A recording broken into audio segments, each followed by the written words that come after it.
Hey guys, welcome to the 14th episode of Static Timing Analysis. We are continuing hands-on practical using the OpenTimer-STA. Today, we will dive into the gate sizing through OpenTimer-STA, where we will cover the fundamentals behind the gate sizing to cure the STA violations. Stay tuned till the end of this episode for enhancing your knowledge on hands-on static timing analysis.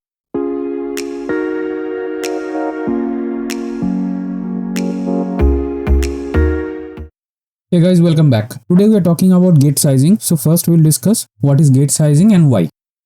It's all about fixing the STA violations, specifically tuning the delay. So just to fix the timing violation, one important factor is the gate delay. And this gate sizing is all about tuning the gate delay to the right amount. We know that CMOS equal to PMOS plus NMOS. Why I'm saying this right now? Because the transistor delay is simply the multiplied product of R and C. R is inversely proportional to the width of the transistor. C is proportional to the size of the transistor. To reduce delay, we can decrease R, that is, increase the transistor width. In general practice, transistor length is kept fixed while the width is varied. Sizing an CMOS inverter by a factor 2 means that you make both the NMOS and the PMOS in the inverter twice as wide. This will behave in the same way that two standard inverters are in parallel. A 2x inverter will have a 2x stronger output. This means it can charge or discharge the load at its output 2x faster. So this way we use the gate sizing method to tackle the gate delays at various points in a timing path. So we are done with the theoretical explanation here, and let's move on to the next section. Hey guys, welcome back. Let us go to the OpenTimer website.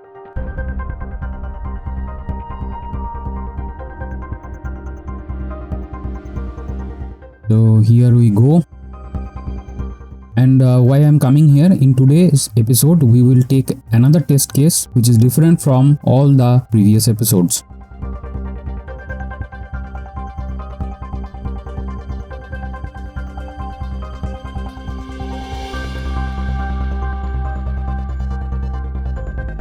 So in today's episode we will use this particular example. The test case name is Sizer and it's a NAND gate 45 nanometer open cell library test case.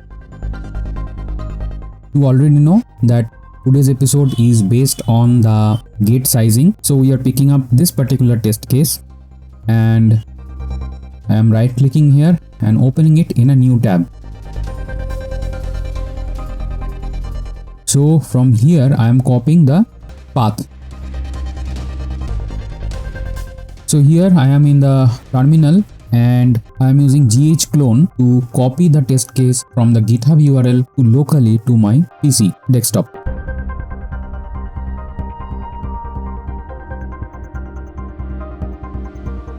So I am pasting the copied URL and I am hitting enter. So it started copying the test case to my local desktop PC and it's done. So you can see the entire test case has been copied from GitHub to my local disk. I'll come back here. Before that, let me go back to the OpenTimer website again. So here, let me open the OpenTimer wiki and there we have the command manual. Okay, and if we go to the command manual, we are looking for particular command. Yes, here it is, repower gate. So in today's episode this command will be used, and let me tell you why. First let me describe this particular command.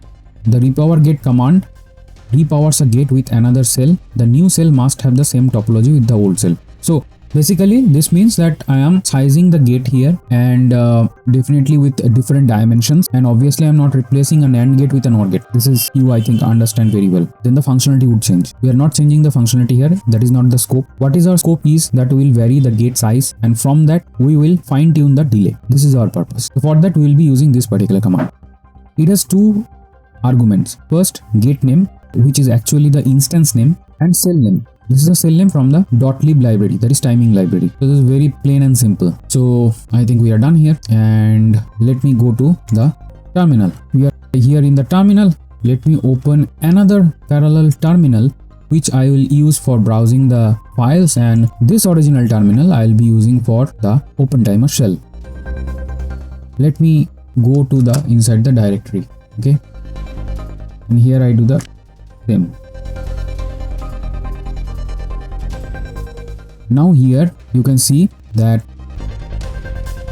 several files are there. Timing library episode I have mentioned there. These libraries are characterized for various corners. So you can see this is from the fast corner, this is from slow corner, this is worst low corner, this is low temperature corner, and this is typical. For today's analysis, we'll pick this particular typical library. Let's take the tour of the test case. First start with the Verilog file. Here is the Verilog file, and I have opened it through the JVM. You can see here the module description is here, and all these ports are classified here as an input and output. You can see here, and next you have all the interconnecting wires, and at the final section we have the instances. So here you can see we are dealing with the NAND 2 x2 cell, and there are 16 instances starting from 0 to 5. So all these are interwired by all these nets. Now let me show you this particular cell and the two other size of the same cell in the .lib, that is timing library, which I'll be using in today's exercise. Let me open the typical .lib. I'm using JVM, and let me make it zoom. Okay, here it is the red. We have to turn off this highlighting. This is very annoying to the eye.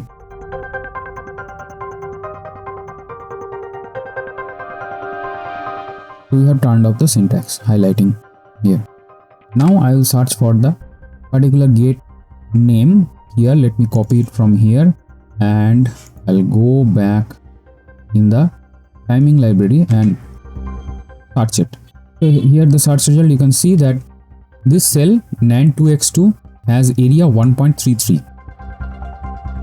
Remember it. Now let me go for x1. Here you can see the area is 0.79. okay, now let me go further for the x4. You can see here it is 2.39. so you can understand that we will be doing the resizing of the gates, and this timing library already has the record which gate has how much area, and it is now clear to your mind. That is, if we sort from low to high, the first comes x1, then x2, and then x4. We are starting with x2, we'll move to x1, and then we'll move to x4. Let me close it. The purpose is done here of this file, and the Verilog is also we are done. So in the repower gate we will be using this instance name and this particular cell name. Let me close it. Now there are some other files. Spef file, yeah, this is new in this particular test case, which was not there in the previous test case which we have so far used. For the entire syntax description and details of this spef file I have already discussed in the spef file episode, that is PEX episode. You can watch that episode already in the playlist, and also I'll provide the same thing in the description. So here you can see here the header section, then we have the DNet sections, and inside the DNet sections we have cap, race, all everything. So all the parasitics are with us in this particular test case. So let me close it. Another important factor is the design constant file. I'm opening it. I'll not go in detail because I have already created an episode on design constraints file. Please go ahead and watch that episode. That's also in the playlist, and I'll also provide the link in the description. So here it is the design constraints of this particular test case. They have been defined as per the syntax. So let me close it. So I think roughly we have done the tour of this particular test case and all the necessary files. In the next section, we will be doing the hands-on practice.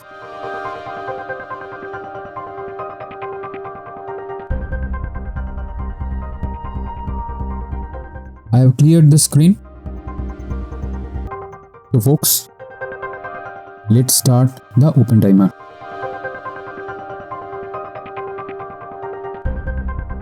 Our OpenTimer shell is ready. Let me do a ls.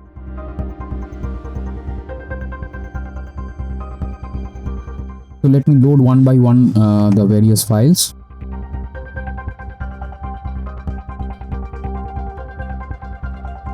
Okay, I have loaded the cell lib. Then the Verilog file. Then the ref. Then the SDC file. So I have loaded the files. Now let me clear the screen. Files are loaded and I am running report timing now.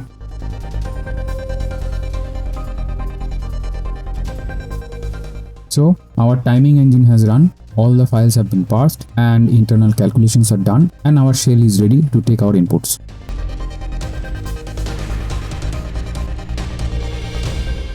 We are with the native gates, and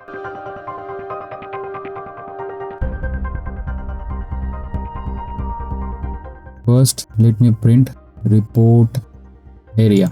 Okay, then let me do the report host negative slack, and there is TNS here, report TNS, and you also report the leakage power. So with the native gate that is already in the design, we are having the area as 7.98, WNS is 8.56 with a minus sign, TNS is minus 33.1, and leakage power is 209. Now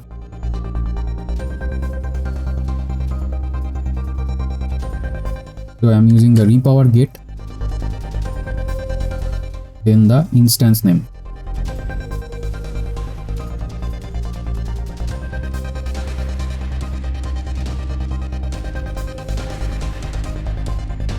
So here are all our instances.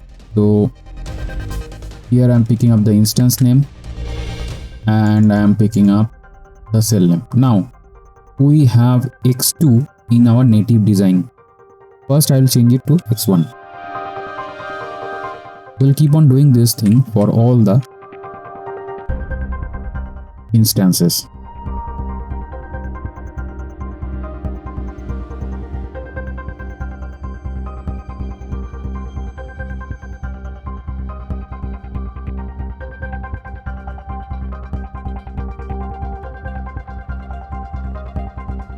So here you can see there are 6 instances 0 to 5, and we have replaced all the gates with NAND to x1, which were originally NAND to x2. Let me run the report timing again.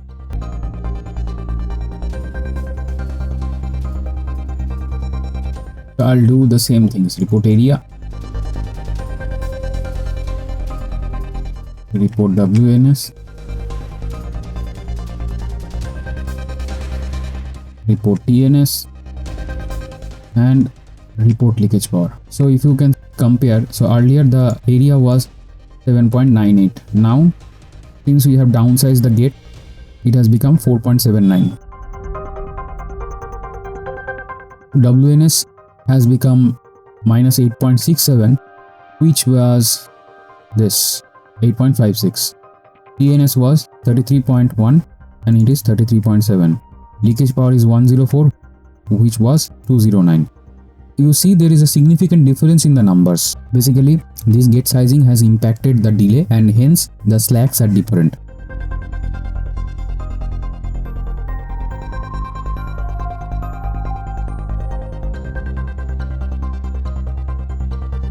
I'm copying this command, and here instead of x1 I am moving to x4. Okay, so this one, and I'll keep on doing for rest of the things.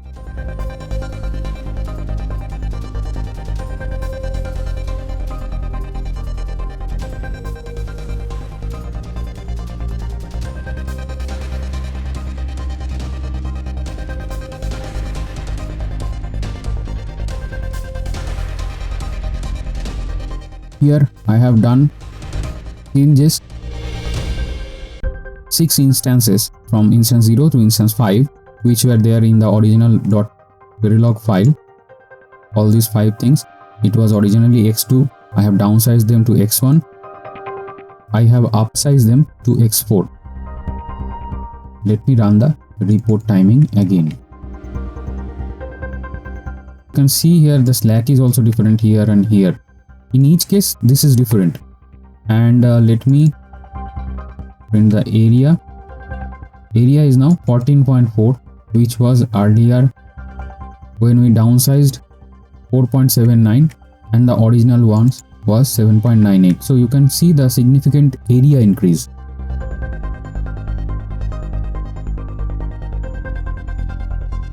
WNS, and let me first print and then I'll compare. Let me compare. The leakage power here comes 417, which when we downsized it was 104, and in original this was 209. So you can see the significant difference of the gate sizing, and that has actually happened inside this particular simulator. Okay, so this way we are checking the overall reporting of the gate sizing, and we can see that the TNS, when we have done the upsizing, right, it has become 32.1. When we downsized it, it was 33.7, and originally it is 33.1. So you can see that originally it was 33.1. If we upsize it, it has become 32.1. So these things are already impacted, and you can see the leakage power.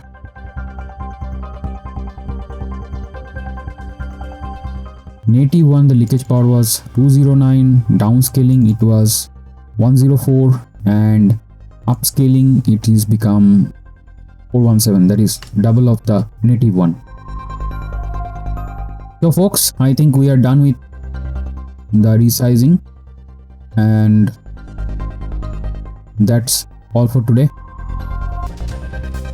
Thank you for watching up to this point, and don't forget to like, share and subscribe. In case you have some dislike, put that as in words and down below. And bye for today.